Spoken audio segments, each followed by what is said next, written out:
எல்லோருக்கும் வணக்கம்.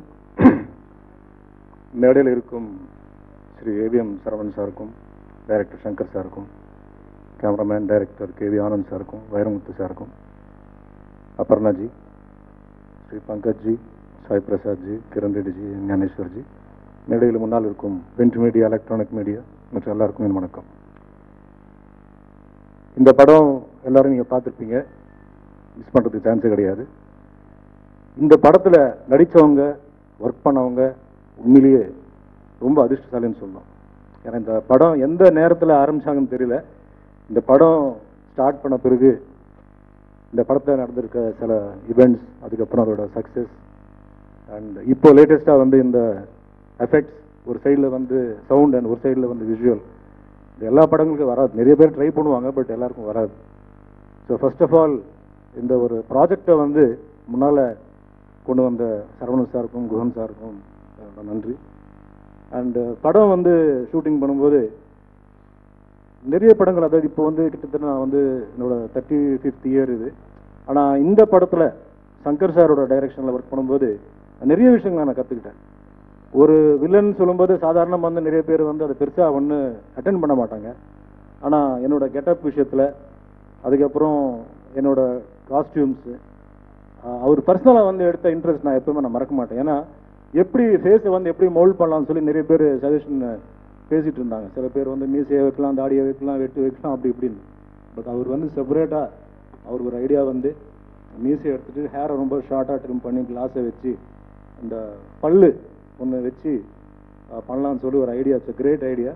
பர்சனலாக அவர் வந்து பெசன் நகரில் வந்து டாக்டர் மோகன் டென்டிஸ்ட் இருக்கார், அவர்கிட்ட வந்து அதை எக்ஸ்பிளைன் பண்ணி எப்படி இருக்கணும், ஏன்னா ஆர்டிஸ்ட்டுக்கும் கம்ஃபர்டபுளாக இருக்கணும், அட் தி சேம் டைம் ஸ்க்ரீனில் வந்து நல்லா எஃபெக்டிவாக இருக்கணும்னு சொல்லி அவர் எடுத்த ஒரு விஷயம் நான் எப்பவுமே நான் மறக்க மாட்டேன். ஏன்னா ஹீரோவாக இருக்கும்போது கூட எனக்கு அவ்வளோவா யாருமே வந்து இன்ட்ரெஸ்ட் எடுக்கல.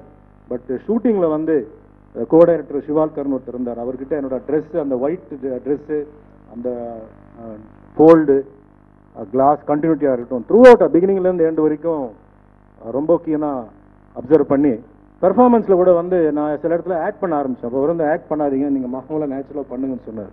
அதுதான் வந்து எனக்கு வந்து பேர் வந்து எனக்கு அவார்டு வந்தது நான் சொல்லுவேன். எனக்கு ரொம்ப நன்றியை தெரிவித்து கொள்கிறேன். அதே மாதிரி கேமரா விஷயத்தில் வரும்போது சாதாரணமாக வந்து மேக்கப்லாம் ஓவராக போட்டு ஒரு மாதிரி பண்ணாமல் இந்த படத்தில் நான் மேக்கப்பே போடலை. நான் வந்து கொஞ்சம் பயந்தேன். ஏன்னா அவுட்டோர் பண்ணும்போது இந்த ஸ்கின் டோன் ஏதாவது பேட்ச் வந்து மற்ற படங்கள் பண்ணும்போது ஏதாவது கண்டினியூட்டி ப்ராப்ளம் வருமானு நினச்சேன். பட் ஆனந்த் சார் வந்து அதுக்கு ப்ரொடெக்ஷன் கொடுத்து, மேலே வந்து ஸ்க்ரீன்லாம் கொடுத்து ப்ரொடெக்ஷன் கொடுத்து மேக்கப் இல்லாமல் வந்து என்னை ஆக்ட் பண்ண வச்சார். பட் ஆக்சுவலி இந்த மேக்கப் பண்ணாமல் ஆக்ட் பண்ணதுனால தான் I could act naturally. Makeup போட்டிருந்தா I would act very artificially. So அதுக்கும் நான் தேங்க்ஸ் சொல்லணும். அண்ட் ஓவராலாக வந்து இந்த படம் வந்து ஒரு ப்ரொடியூஸ் பண்ணி காம்ப்ரமைஸ் இல்லாமல் அதோட பியூட்டி கோசம் செலவு பண்ணது வந்து இட்ஸ் ரியலி கிரேட். ஏன்னா முக்கியமாக இந்த செட்ஸ்லாம் பார்க்கும்போதெல்லாம் it's a very pain taking job. எப்போ முடியும், எவ்வளோ ஆகும்னு தெரியாது. ஸோ அவ்வளோ பியூட்டிஃபுல்லாக பண்ணி, அண்ட் இந்த படத்தில் வந்து எல்லாருக்குமே வந்து ஒரு ஆப்பர்ச்சுனிட்டி, அவங்களோட டேலண்ட்டை காட்டுறதுக்கு வந்து, ஃபார் எக்ஸாம்பிள் இப்போது தோட்டத்தரணி இருக்கார். ஸோ அவரோட டிசைனிங் அது வந்து ஒரு சான்ஸ் கொடுத்து, காஸ்டியூமர்ஸ்க்கு வந்து ஒரு சான்ஸ் கொடுத்து, ஆர்டிஸ்ட் வந்து முக்கியமாக ஆக்ட் பண்ணுறது, every artist has got a very important role to play in this. So அந்த மாதிரி இட்ஸ் அ கிரேட் மூவி. இதை பற்றி பேசிக்கிட்டே போகலாம். எல்லா படங்களுக்கும் இந்த மாதிரி ஒரு பேசுறதுக்கு ஒரு வாய்ப்பு வராது. And now the system, I mean the Dolby Atmos system, atmosphere அப்படியே சேஞ்ச் பண்ணி, நான் படம் பார்க்கல, பட் படம் பார்த்த சில பேர்னு சொன்னாங்க, உண்மையிலேயே வந்து it's mind blowing and awesome சொல்லியிருக்காங்க. So I'm just waiting to see the whole movie. And before I close, என் அருமை அண்ணன் சூப்பர் ஸ்டார் ரஜினிகாந்த் சார் பற்றி கொஞ்சம் சொல்லணும். இப்போ இந்த டிசம்பர் 12/12/12 எல்லாமே சேர்த்தா இட் இஸ் 36 வருது. அவருக்கு 36 வருஷம் இந்த இண்டஸ்ட்ரிக்கு வந்து, திருப்பி போட்டால் 63. அவர் 63 பர்த்டே வந்து அவர் கொண்டாட போறாரு. ஸோ உண்மையிலேயே வந்து ரசிகர்களுக்கு வந்து ஒரு பெரிய பரிசு இது. வைரமுத்து சார் சொன்ன மாதிரி அது new year and Pongal gift. அவரை பற்றி முக்கியமாக சொல்லணும். இந்த படம் ஷூட்டிங் நடக்கும்போது ஃபர்ஸ்ட் இந்த படம் நான் ஒத்துக்கின உடனே நான் அவர்கிட்ட போய் ஆசீர்வாதம் வாங்கினேன். அவர் கூட நான் வந்து தீன்ற படத்தில் ஆக்ட் பண்ணியிருக்கேன். அதுக்கப்புறம் வந்து தெலுங்கு படம் ஒரு படத்தில் அவர் வந்து எனக்கு கெஸ்ட் ரோலை பண்ணார். அவர் நல்லா பிஸியாக இருக்கும்போது அவர் கேட்டும்போது அவர் வந்து ஒரு 3 days எனக்கு கெஸ்ட் ரோல் பண்ணார். ஆனால் எப்பவுமே நான் மறக்க மாட்டேன். ஃபர்ஸ்ட் டைம் நான் வில்லன் பண்ணுறேங்க, இந்த மாதிரி ஒரு படம் வந்திருக்கு அப்படின்னு சொல்லி நான் போய் அவர்கிட்ட சொன்ன உடனே, இந்த படத்தை நீங்கள் ஒத்துக்கினீங்களா இல்லையான்னு கேட்டார். ஒத்துக்கினேன், அதான் உங்ககிட்ட வந்து நான் ஆசீர்வாதம் வாங்கியிருக்கேன்னு சொன்னேன். டெஃபினட்டாக திருப்பி நீங்கள் வந்து இன்னொரு ட்ராக்ல நீங்கள் வந்து பிஸியாக இருப்பீங்க சுமன். நல்ல படம், என்னை விட உங்களுக்கு வந்து 10% உங்களுக்கு பேர் நல்லா வரும்னு சொன்னார். நான் சரி படம் முடிஞ்ச பிறகு பார்க்கலான்னு சொல்லி நான் சைலண்டாக இருந்தேன். படம் ஷூட்டிங் நடக்கும்போது அவர் வந்து உங்க எல்லாருக்கும் தெரியும், is a great human being. அதை விட வேற என்ன வார்த்தை இருக்குன்னு எனக்கு சொல்ல தெரியாது. மத்தியான டைமில் வந்து சாப்பிட்டு 2 பேரும் சேர்ந்து சாப்பிடலான்னு சொல்லி இந்த படம் ஷூட்டிங் நடக்கும்போது ஐ திங்க் ஆல்மோஸ்ட் ஆல் மத்தியானம்லாம் அவர் கூட தான் நான் சாப்பிட்டேன் நான். ஸோ சீனை பற்றிலாம் எனக்கு ரொம்ப சொல்லுவார். இந்த சீனில் வந்து டயலாக் கம்மியாக இருந்தாலும் ஸ்க்ரீனில் பார்க்கும்போது அந்த பஞ்ச் ரொம்ப ஹார்டாக இருக்கும், ரொம்ப ஸ்ட்ராங்காக இருக்கும் உங்கள் கேரக்டர், இது டைல்யூட் ஆகாது இந்த கேரக்டர்னு சொன்னார். ஆனால் படம் பார்த்த பிறகு உண்மையிலேயே அவருக்கு வந்து எப்படி நான் நன்றி சொல்கிறதுன்னு தெரியல. ஏன்னா வேற யாராக இருந்தாங்கன்னா இந்த லென்த்தை பார்த்து இந்த கேரக்டரோட கிராவிட்டியை பார்த்து குறைச்சிருப்பாங்க.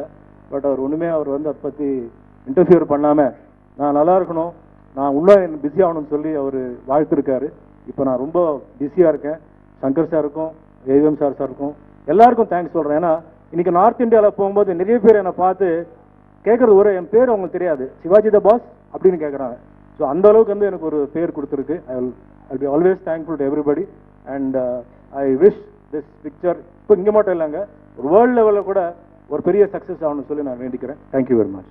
சாங்ஸை மிக்ஸ் பண்ணலாம் அப்படிங்கிற ஒரு ஒரு பிரம்மாண்டமான ஒரு காரியத்தை கற்றுக்கிட்டோம். 4K ஃபிலிம்ஸில் 4K ஃபிலிமோட first film for Dolby Atmos in India. அந்த படத்தில் வந்து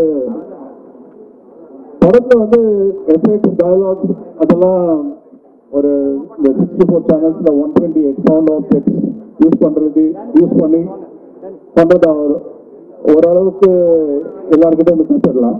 பட் இந்தியன் ஃபிலிம்ஸ் எப்படி இந்த புது சவுண்ட் ஃபார்மேட்டில் நம்ம நல்லபடியாக மிக்ஸ் பண்ண முடியும் அப்படிங்கிறது வந்து இந்த படத்தில் ரொம்ப ஒரு லாஸ்ட் 1 வீக்காக நைட் அண்ட் டே ஒர்க் பண்ணி மீடியா ஆர்டிஸ்ட் ரியலமேஜில் ஓரளவுக்கு கற்றுட்ருக்கோம்னு சொல்லுவோம். அந்த எக்ஸ்பீரியன்ஸை தான் நீங்கள் இப்போ என்ஜாய் பண்ணுங்கள்.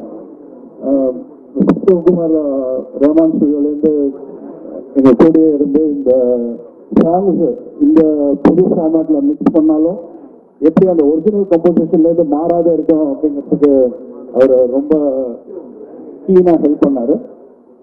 இந்த சவுண்ட் எக்ஸ்பீரியன்ஸ் நம்ம ஃபிலிம்ஸில் நிறைய யூஸ் பண்ண போகிறோம். அது ஒரு சின்ன ரொமான்டிக் சீன்லேருந்து ஒரு பெரிய குத்துப்பாட்டு வரைக்கும் எப்படி நம்ம அந்த சவுண்டை கிரியேட்டிவாக யூஸ் பண்ணுறோங்கிறது நம்ம கையில் தான் இருக்குது, டைரக்டர்ஸ் கையில் இருக்குது. அந்த நம்ம எப்படி 5.1 சவுண்டை நல்லா எக்ஸ்ப்ளாய்ட் பண்ணமோ அதை விட ஜாஸ்தி இந்த டால்பி அட்மாஸை எக்ஸ்ப்ளாய்ட் பண்ணுவோம்னு நினைக்கிறேன். அதுக்கு வந்து ஒரு எடுத்துக்காட்டாக இந்த சிவாஜி படத்தில் ஒரு அமேசிங் ஸ்கோப் இருந்திருக்கு, எனக்கு தெரியல. பட் ஆனால் அவ்வளோ ஸ்கோப் இருக்குது இந்த படத்தில்.